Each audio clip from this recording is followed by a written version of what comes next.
What's the problem with Latin America? Hips don't lie. Don Umberto turned around towards the world map. He raised his hand and put it in the air with palm right above Rio Grande in North America.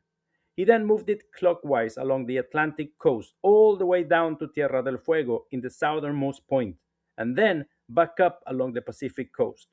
Over here, Don Umberto said, his hand moving in a big circle above Latin America. We're all simple. Whites, Indios, Negros, peasants, we all see ourselves as Latinos. Even the descendants of Japanese say they are Latinos. From the north, the jungle, the city, the south, we all see ourselves as the natives. So why are we so fucked up? What is our problem? Don Umberto paused for effect. What is it? Roman said. It's a mystery, said Don Umberto. We've got no excuse. My theory is that we like mixing business with pleasure too much. The prime example is Francisco de Miranda, that brilliant mind from the Enlightenment that first envisioned Latin American independence. His diaries and letters are important historical records documenting ideological thoughts and encounters with the founding fathers of the United States and the leaders of the French Revolution. But in between all the serious writing, on the same pages where he reasoned about libertad y revolución, Miranda liked to describe his promiscuous romantic life and the women he met during his travels in Europe and North America. He liked low-life whores as much as fancy ladies.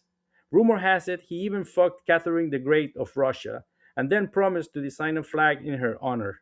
He is as famous for being a great thinker and revolutionary as for his Casanova ways. Can't blame him for having fun, Roman said. Sí, said Don Umberto, but we like fun too much. Miranda did design a flag, and we've been taught in school that its three horizontal stripes symbolize things like loyalty, justice, and victory. But the joke on the street says that the real meaning of the tricolor is that yellow is for Catherine the Great's blonde hair, blue for her eyes, and red for her lips, mixing business with pleasure. We're just a bunch of pendejos, a bunch of jokers, farceurs, comedians. We never take anything seriously. Even the Jews that came here, they were so, let's say, unserious, uncommitted.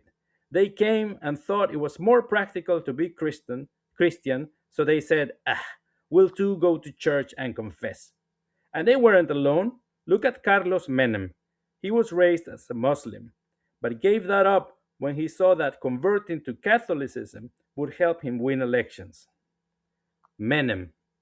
There you have an example of a man that would not turn down a party invitation. Nothing was serious to him. Not God, not war, nada. That's us here. We are uncomplicated. Are we racist? Sure. Are we classist? Who isn't? Are we sexist? See. We're all that. Sometimes more and sometimes less than everyone else. But we don't take it seriously. The only thing we really, truly care about is having a good time. Caramba.